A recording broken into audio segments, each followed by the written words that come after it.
Kalau dibilang IKN proyek nasional, saya mohon maaf, ini mimpi ngelindurnya Enak Jokowi, aja ya kalau ngomong ya. ya. Dan manfaatnya untuk percepatan perkembangan ekonomi di daerah Hmm. kecil sekali, tapi anggarannya akan berlipat-lipat. Nih, Masalah lihat. jalan ini kita dibangun sama Pak Jokowi, kita sangat senang. Selama Masalah 46 tahun ya baru ini Pak, termasuk jalan semakin mulus ya. Dulu gunung paling tinggi sini Pak. Dulu gini Pak, gelombang-gelombang. Gelombang-gelombang. Jalannya sangat susah betul Pak di sini tuh. Susah, kecil. Harganya pun juga jarang terjangkau. Dengan adanya IKN dan Goa Tapak Raja yang mengangkat kita jalan dibangun seperti ini. Gitu.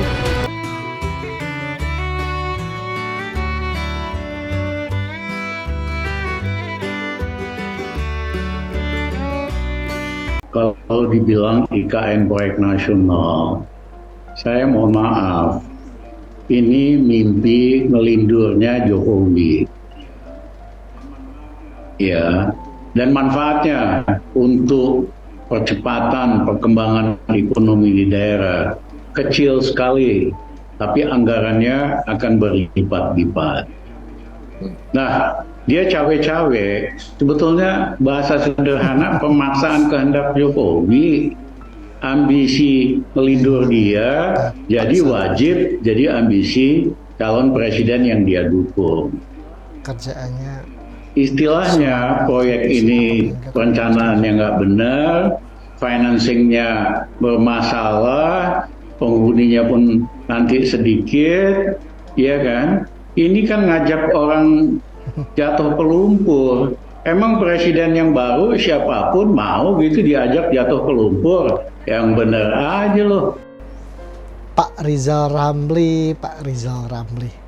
Anda terus saja mengkritik apapun kebijakan yang dilakukan oleh pemerintahan Presiden Jokowi.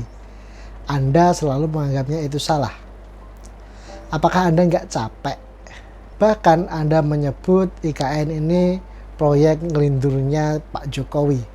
Lalu Anda menyebut dampak pembangunan IKN ini untuk pertumbuhan ekonomi atau dampak ekonominya ini sangat kecil. Nih, tak kasih lihat ya. Masyarakat di sekitar IKN sendiri merasakan dampak besar dibangunnya IKN di Kalimantan.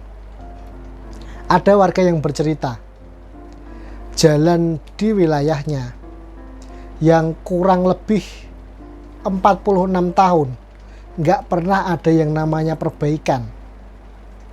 Dan setelah ada IKN di Kalimantan ini, daerah di sekitar juga merasakan dampak positif, dampak besar pertumbuhan wilayah-wilayah yang ada di sekitaran ibu kota IKN itu sendiri. Jadi dampaknya itu akan sangat-sangat besar sekali untuk wilayah-wilayah penyangga di sekitaran ibu kota itu sendiri. Nggak seperti yang Anda sebutkan tadi, dampaknya hanya kecil peningkatannya. Contoh yang sangat sederhana saja, dalam lingkup yang kecil di wilayah kami ya, dulunya itu nggak ada yang namanya perusahaan besar yang mau investasi atau mendirikan pabrik di wilayah kami. Tetapi sekarang setelah ada perusahaan garmen yang cukup besar ya, dengan total karyawan sekitar 10 ribuan, itu dampaknya saja sangat besar untuk pertumbuhan ekonomi di sekitaran wilayah tersebut. Dulunya ya, sebelum ada perusahaan tersebut ya, wilayah di sekitaran ini sangat sepi lah untuk aktivitas ekonominya.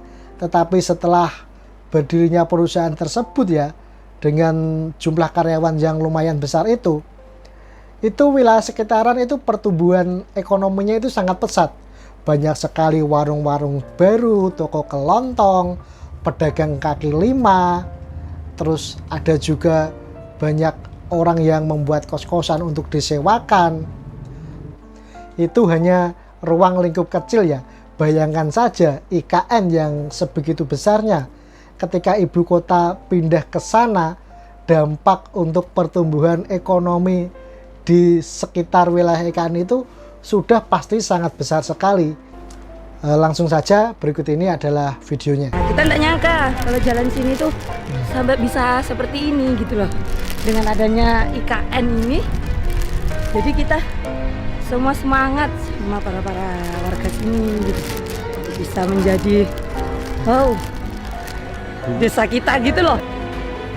Masalah jalan ini kita dibangun sama Pak Jokowi, kita sangat senang.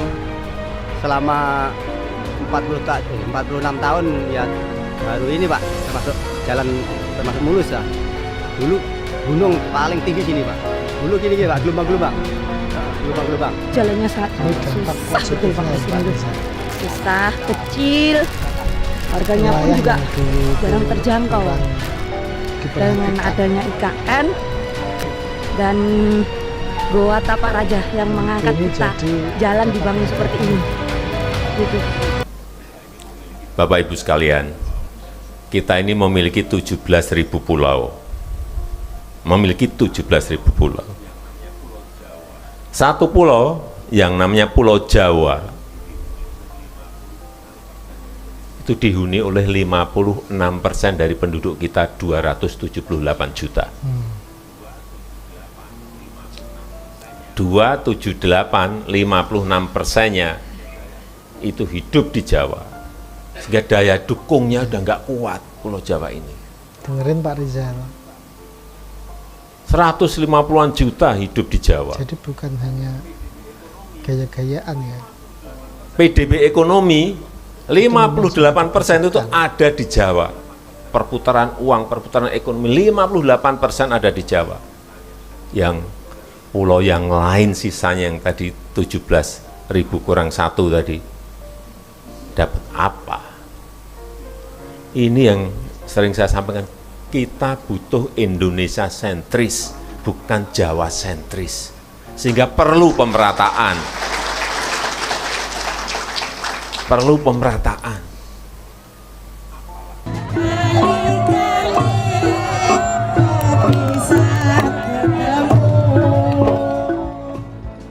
Senang betul Pak, Alhamdulillah, banget senangnya Pak. Alhamdulillah saya bersyukur sekali Pak. Banyak tahun Pak, udah lama betul.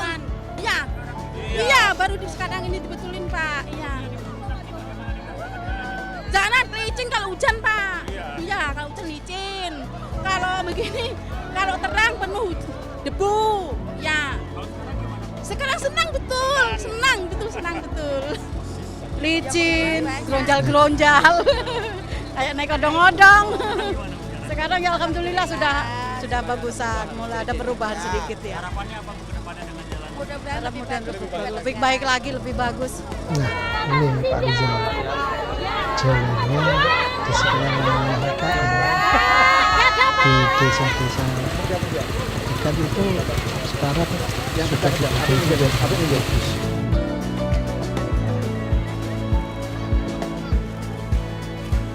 Jadi pertumbuhan di wilayah sekitar IKN itu juga ikut meningkat.